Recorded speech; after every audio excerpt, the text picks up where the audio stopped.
네, 안녕하세요. 인테리어 킴입니다. 오늘은 그 주방 인테리어 팁에 대해서 말씀드리려고 합니다. 제가 그 인테리어 업에서 지금 종사한 지 20년 정도 됐는데요. 제가 원래 최초에 한샘에 입사를 했었어요. 그래서 주방에 대해서는 한 20년 정도 했다고 보기 때문에 제가 20년 동안 알고 있던 진행해 왔던 그 주방 가구에 대해서 오늘 좀 말씀드리려고 합니다.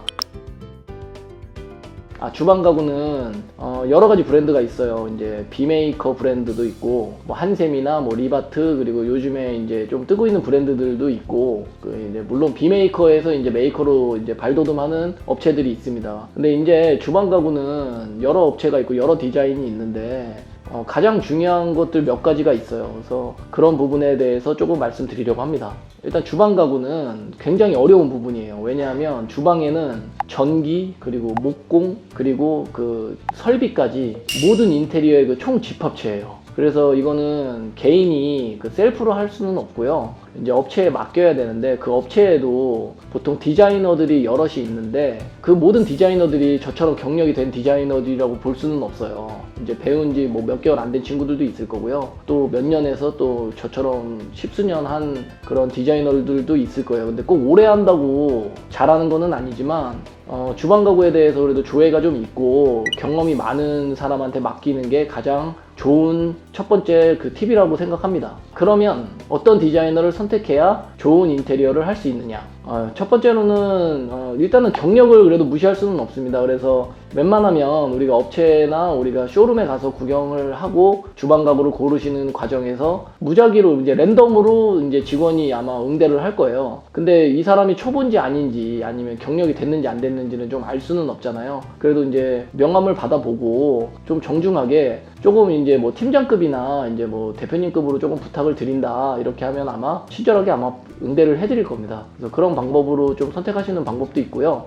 주방 가구 디자인을 정하는데 왜 그 디자이너가 중요하냐, 제가 앞전에 말씀을 드렸는데, 디자이너가 왜 중요하냐면은 제가 말씀드렸듯이 이거는 인테리어의 그 총 집합체입니다. 그래서 그 디자인도 그 동선과 여러 가지 그 기기들, 그리고 설비의 그 맞춤, 설계, 이런 것들이 필요한데, 그거는 정말 실력 차이가 많이 날 수 있어요. 가구 하나 배치에 따라서 동선이 편하냐 안 편하냐도 있고, 기기를 어디에 배치하냐, 내가 왼손잡이냐 오른손잡이냐, 그리고 나는 요리를 보통 어떤 방식으로 하느냐, 이런 것들을 꼼꼼하게 따져주는 디자이너를 만나시면은 잘 될 수밖에 없습니다. 그래서 제가 그 부분에 대해서 말씀을 드린 거고요. 그런 다음에 이제 디자인을 고르시는 거는 색상이나 재질에 대해서 고르시는 거고, 그 다음에 내 라이프 스타일과 사용 방식에 대해서 디자이너와 협의한 후 디자인이 나오게 되는데, 거기에서 몇 번의 수정에 거쳐서 아마 마음에 드시는 디자인이 나오실 거예요. 그래서 결론은 주방 디자인은 그 일반 인테리어 다른 마감재들처럼 마감재만 붙이고 끝나는 게 아니에요. 뭐 마루를 그냥 깐다든가 도배를 한다든가 이렇게 마무리되는 게 아니라, 그 하시는 분의 라이프 스타일이나 쓰시는 기기들, 그리고 동선까지 파악해서 바꿔야 되는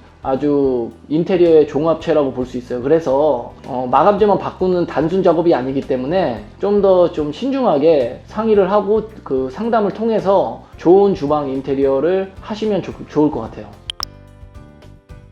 두 번째 팁은, 주방을 설계할 때 이제 그 디자이너하고 상의를 해야 되는데, 어느 정도 어떤 기기를 쓸 건지, 그 내가 어떤 동선으로 할 건지, 그런 것들을 좀 사전에 미리 정해놔야 돼요. 예를 들면 뭐 식기세척기를 쓸 거다, 난 오븐은 빌트인으로 쓸 거다, 프리스탠딩으로 쓸 거다, 뭐 이런 여러 가지 부분이 있고요. 요번에 냉장고를 바꿀 거다 안 바꿀 거다, 냉장고를 쓰신 지가 뭐 1년밖에 안 돼서 이건 그대로 써야 된다, 아니면 여기에서 김치 냉장고를 추가해야 된다, 이런 부분들, 그동안 지내면서 내가 불편했던 부분들이나 더 필요한 부분들을 이제 좀 고민을 하신 다음에 목록을 잘 적으셔서 하실 부분들을 디자이너에게 먼저 전달을 합니다. 그러면은 그 디자이너가 거기에 맞춰서 설계를 하게 돼요. 그러면은 아무래도 그 설계가 용이하기 때문에 다음에 또 바꿀 필요가 없어요. 그래서 제일 중요한 거는 기기 선정이라든가 동선, 그 내 라이프 스타일은 어떻다, 이런 부분에 대해서 먼저 고민을 하시고 상담하시면 좋습니다.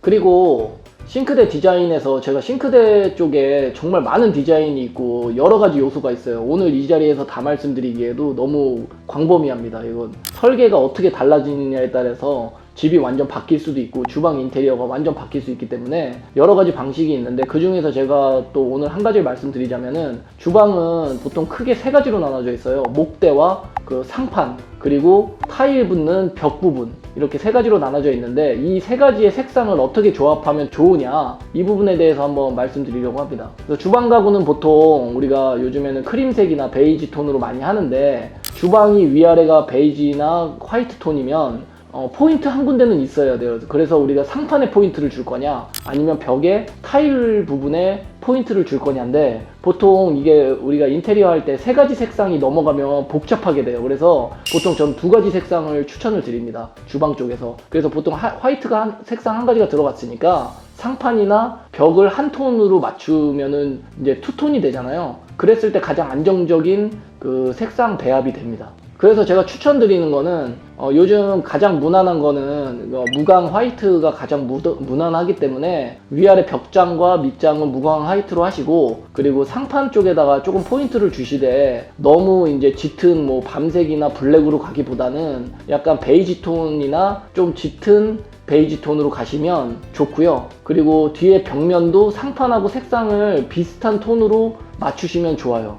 그래서 이렇게 투톤으로 제가 추천드리는 거는, 여기서 만약에 상판은 뭐 블랙이고 장은 화이트, 그리고 또 벽면은 또 뭐 브라운, 이런 식으로 세 가지 색상이 들어가면은 굉장히 복잡해집니다. 여기에다가 우리 뭐 나중에 이제 살림 식기들까지 들어오면 더 복잡해지기 때문에 최대한 깔끔하게 꾸미는 게 좋아요. 그래서 제가 두 가지 색상 이상 넘어가지 않게 설계를 하시는 게 좋다고 말씀드리는 겁니다. 그래서 제가 오늘 그 주방 인테리어 세 가지에 대해서 말씀을 드렸는데요. 첫 번째로는 디자이너 선정, 이 부분에 대해서 좀 말씀을 드렸고요. 두 번째로는 설계 전에 동선과 기기들을 먼저 좀 선정하기, 그리고 세 번째로는 그 색상에 대해서 말씀드렸는데요. 세 가지 색상이 넘어가지 않게 투톤 정도로 색상을 정하시는 게 좋습니다. 그래서 제가 오늘 이 세 가지에서 말씀드렸는데, 이 세 가지만 먼저 가져가셔도 주방 인테리어 하는데 많은 도움이 되실 거고요. 이 부분에서 궁금하신 점이 있다면은 메일이나 댓글로 남겨주시면은 저희가 더 상세하게 상담을 좀 도와드리겠습니다. 이번 영상도 봐주셔서 감사하고요. 다음에는 더 알찬 영상으로 찾아뵙겠습니다. 감사합니다.